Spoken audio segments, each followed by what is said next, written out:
Good evening, guys. How's everything going? I'm actually talking to, in my humble opinion, the greatest of all time, Mr. Olympia, Lee Haney, 8-time Mr. O. It's an honor to have you on the podcast, sir. Well, thanks, Bill. It's a pleasure to be with you, my man. Always Thanks. good seeing you. Yeah. Absolutely.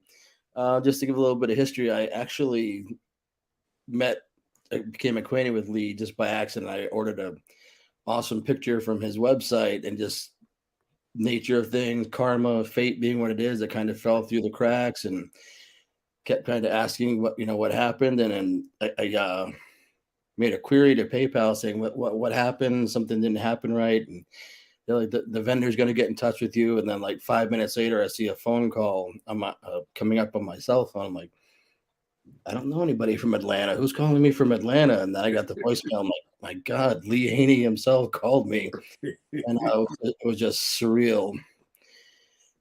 And in the course of talking to Lee, he's like, this is my cell phone number. So, if you want to, talk or hit me up, feel free to chat with me. And I'm just like, wow, this is so surreal. An 8-time Mr. Olympia is just treating me like he knows me. And then I kind of let him know I was having my surgery. And probably, like I said, one of the greatest of all times is asking me on the phone, is it okay if I pray with you for your surgery? I'm just like, ready to fall on the floor going, wow, I am so honored. So it's really, really amazing to speak with you. I'm very honored. You were one of my heroes. When I was coming up, I actually learned to get into bodybuilding like 8th grade, my freshman year of high school. My friend turned me on to it. And just like, this is Frank Zane, this is Tom Platz in the pictures, and this is this guy. And then we saw you come on the scene. It was like, just amazing. So you're literally one of my heroes growing up. So Well, I appreciate that, Bill. Thank you, man, for being a great fan, and it's an honor to be able to speak with you. And as you said, that how fate happens, that phone call, and I always want to make sure that I take care of my fans, particularly my customers. Yep. So I feel I'm a hands-on type of person. Good Lord said He blessed the works of your hands. So if you don't lay your hands on it, it can't be blessed. Amen. So I always try to give my customers a piece of me, and particularly my trainers. So that's what the whole deal is about. It's awesome. And I to mention, I actually have been lucky enough to become certified under the champ here. So I'm feeling truly blessed to be associated with you and be one of in your family of trainers as well. I guess my first question to you to get into this is like in the history, when you first started your Mr. Olympia reign, what's I guess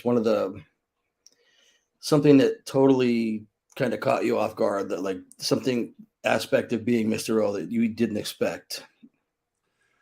Well, I tell you what, just to hit the Mr. Olympia stage was a miracle in itself. Here I am, this youngster, 23 years old, standing on the stage with Frank Zane, Muhammad McCowie, Albert Beckles, Roy Callender, Sergio Olivier, and, just to name a few, Boria Cole. It was a miracle in itself. So it was a sheer shock to me, but it was a real honor to be there. And I guess one of the things that sort of caught me off guard was, when you go from amateur to pro, and that amateur presentation you did to win the NPC Nationals and the IFBB World Championship, you're thinking, well, I can take this same routine to the Mr. Olympia stage. Oh no, you can't.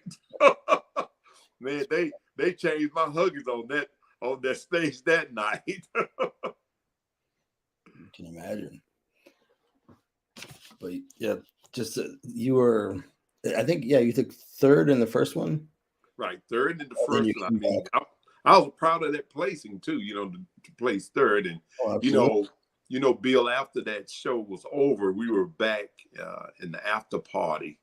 It took place in Germany, and I'm sitting there at the table, sort of away from the other people. Me and my wife Shirley, and Arnold, who was there. Arnold came over and he said, "Lee, you look great, beautiful physique.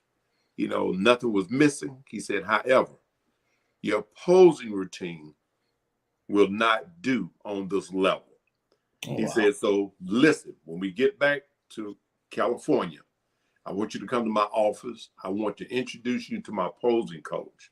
Oh, wow. And I was there to meet her. She showed me how to move into different transitions and work with me. And the next thing you know, I mean, there you go. The rest is history, So I made sure I was there, as Arnold has invited me to. I didn't slack off. I mean, I showed him that I meant business, and there we go. Awesome.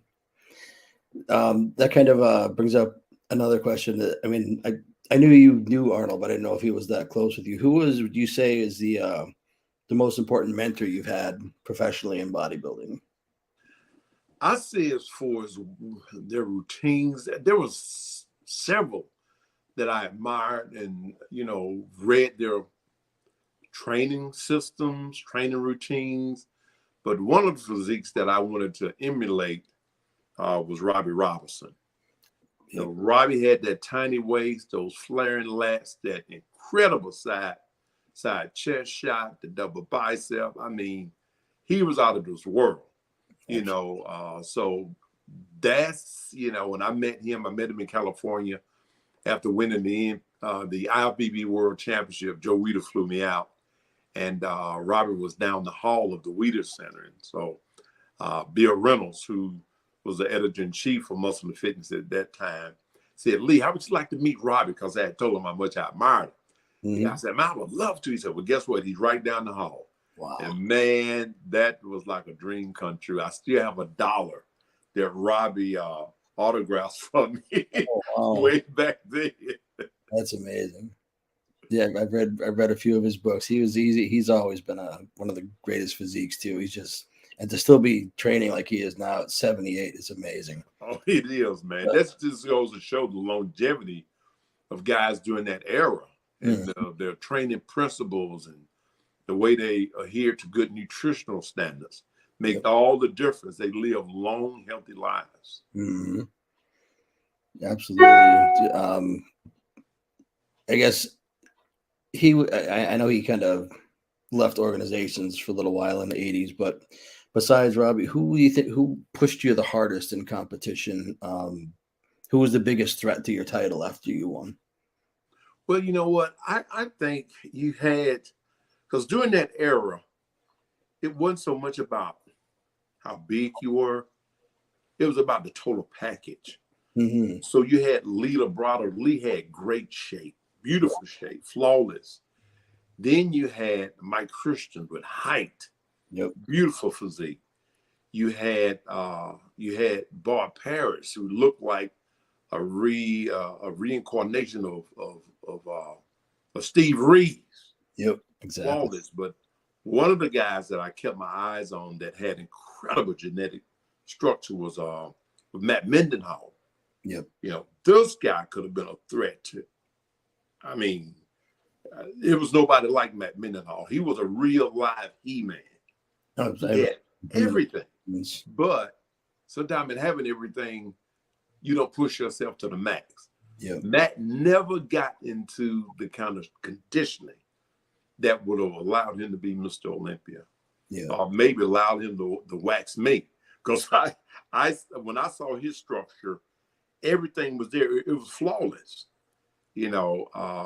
So that was the biggest threat. But on stage, it was, I never feared a Rich Gaspari, never feared Lee Labrado or any of the guys during that era, because I knew that, wearing the 31-inch waist, and my first Olympia win, I weighed 243 pounds. That had never happened before. Yep. And then having great muscle separation, just as Lee Labrado, just as Rich Gaspari did, that still allowed me to go ahead of the game. Because I felt that, if I could look like Robbie, Arnold, and Frank Zane, who could touch that package? Right. And that was my goal, to look like all three of them put together. You've succeeded. I mean, the package was just amazing. I actually had followed bodybuilding up until after you lost, well, retired. Not you didn't lose, you retired. And I watched Dorian for a few years, and then I had a couple of injuries where I'm like, maybe I'm not going to be able to, train so heavy. And I kind of got into the martial arts and didn't follow it. And then I started watching it again. It just wasn't the same for me. That was the era that I was into. You got chiseled, you looked like, you suffered to get into that shape. Right. And it was the distended bellies that I was seeing. I'm just like, yeah. I kind of got out of. I'm back into it now and watching the Mr. O again. But I guess that brings up another question. What do you think is fundamentally changed about bodybuilding from when you started until now? Well, what you just mentioned, the look, the shape, the conditioning, all of those things had sort of taken a back seat to mass and size. Yep. And that's bodybuilding is supposed to be something beautiful. I never will forget seeing Arnold for the first time in Columbus, Ohio. That was my first Olympia event I think I was around 20 years old when I went to that show. Mm-hmm. I saw Arnold walking down the aisle. Man, he looked like, it was just incredible. Everything fit, small waist, nice shoulders. He looked good, and so those are the characteristics that drew the general public to bodybuilding. That's what drew me to bodybuilding. Not an impossible looking person, as we see a lot of today in the open class. But, I look at the different levels of bodybuilding now. There's something for everybody. So I'm glad that the NPC and my good friend Jim Mannion had a vision for that. You got your physique, you have your class physique, then you got your open bodybuilding. So if you want to be a freak of nature, then you got that category. But if you want to be pretty, then you got Chris Bumstead. Yep. You got Terrence. You got all these good-looking cats. That is really where I came from. That's where Frank Zane came from. Almost classic bodybuilding. You say classic physique, but it's classic bodybuilding. And exactly. I'm really happy to see that. I mean, Chris Bumstead is, as I was reading one of the publications, which he's on the cover of MD now, he's one of the most popular bodybuilders in the whole world because of the way he looked. Yep, he's got a lot of followers.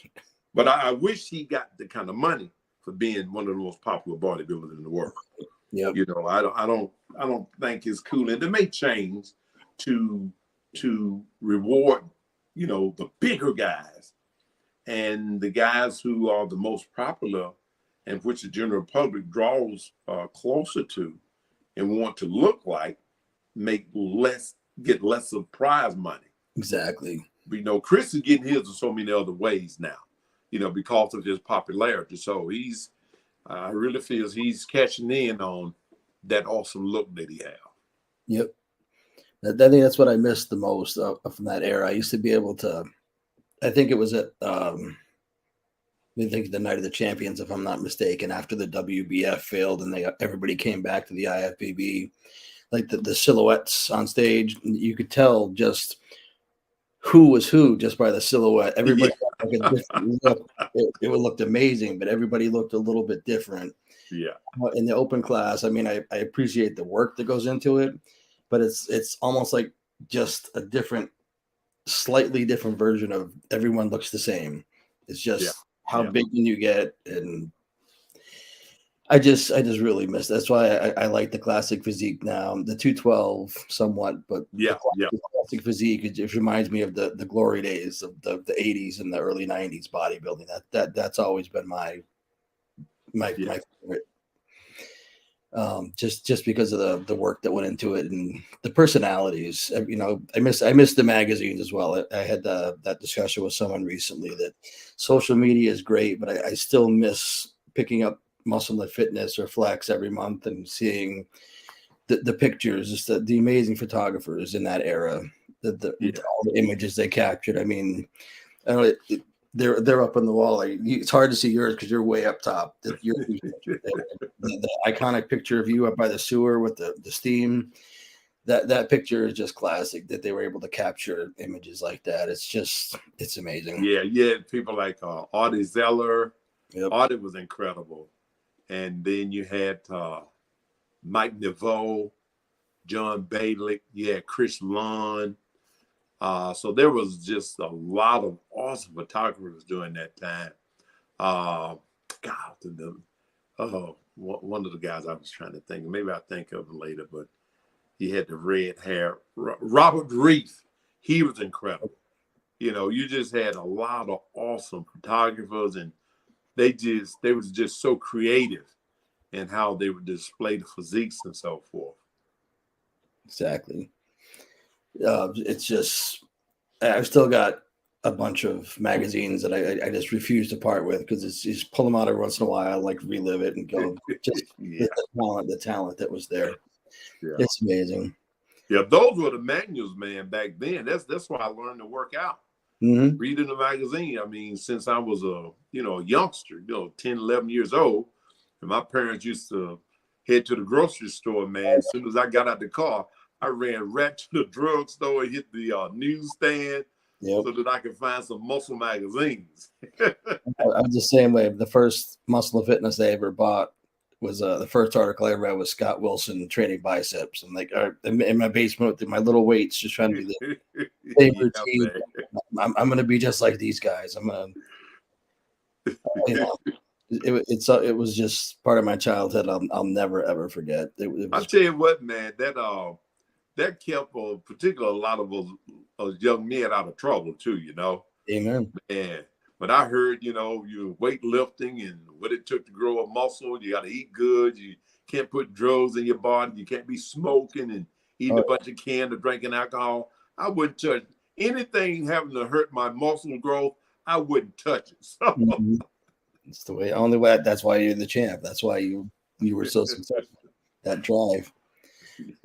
I guess the last kind of serious question I have for you: what do you think is the biggest challenge the bodybuilding industry is facing, and where do you see it in 10 years? Do you see it maybe possibly going back more towards the classic, or do you think it's just going to be continually, how big can I get, and is there a limit?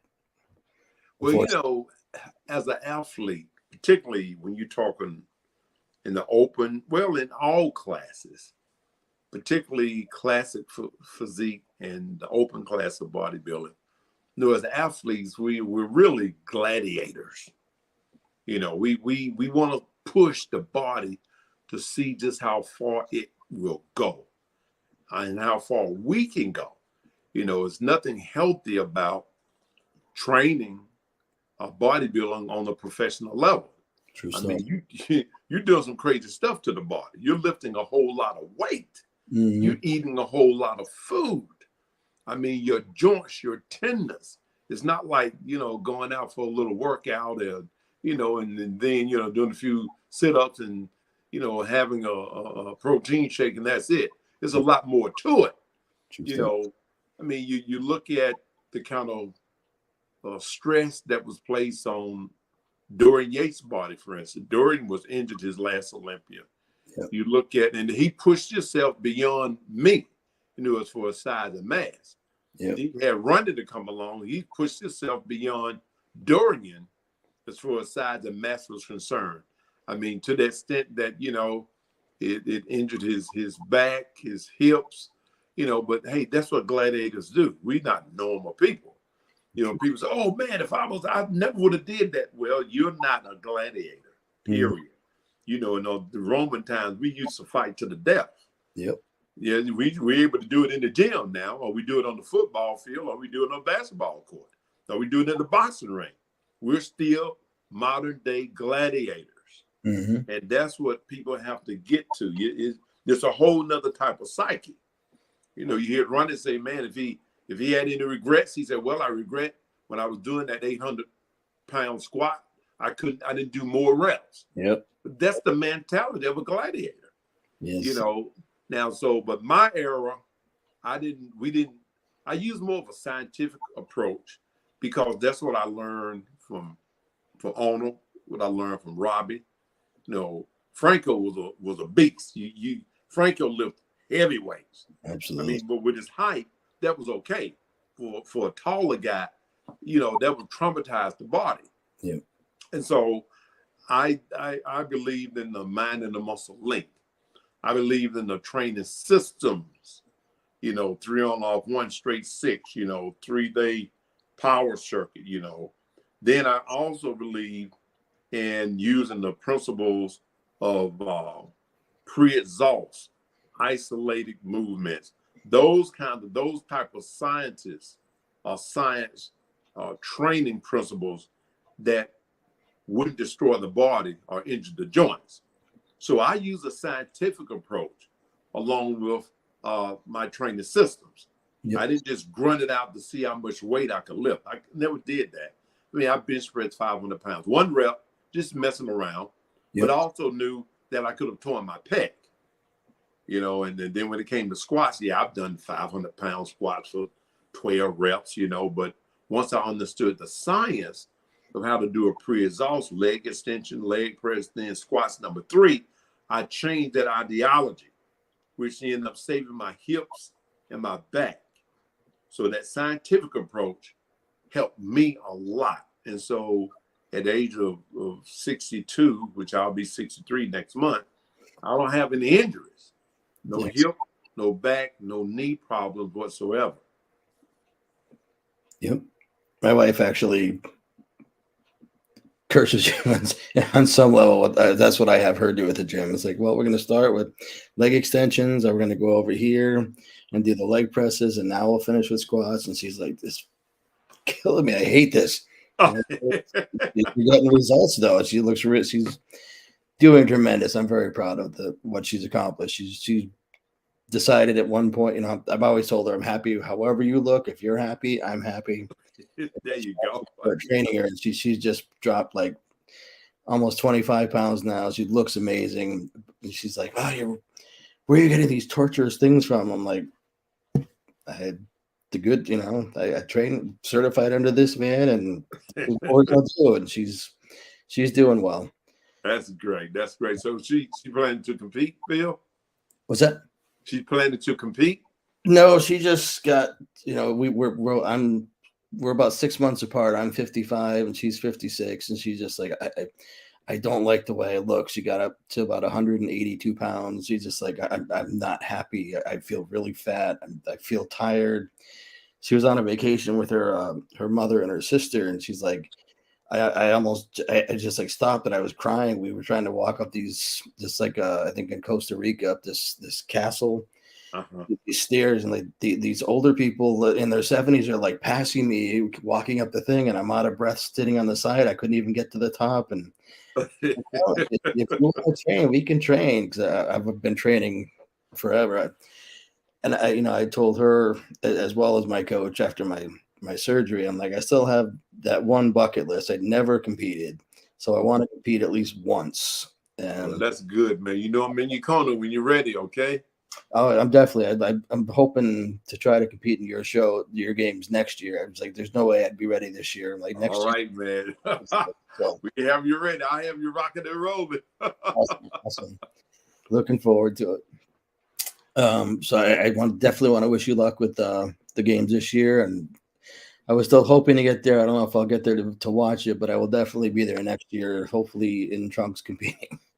Well, that's great, man. I'm looking forward to it, and looking forward to meeting your beautiful wife. And congratulations on everything that you've accomplished and so forth. And thank you for being a part of the IFS family.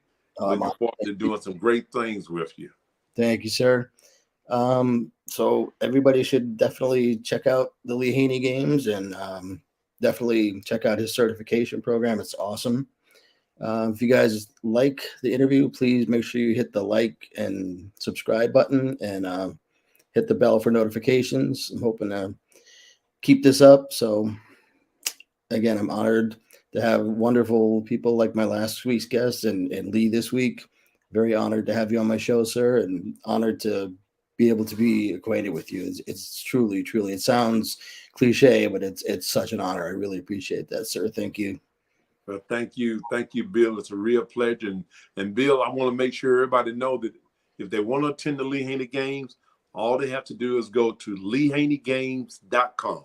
That's LeeHaney.com. Get yourself registered, sign up, and I'm looking forward to seeing you there. I will be there next year, sure. Without. All right. God bless you, Bill. Take care. Thank you, sir. Okay. Good night. Okay, we're off, and thank you very much again, sir. And I will be in touch. And this will probably be broadcast tomorrow. They like to check it out, make sure I'm good to go, and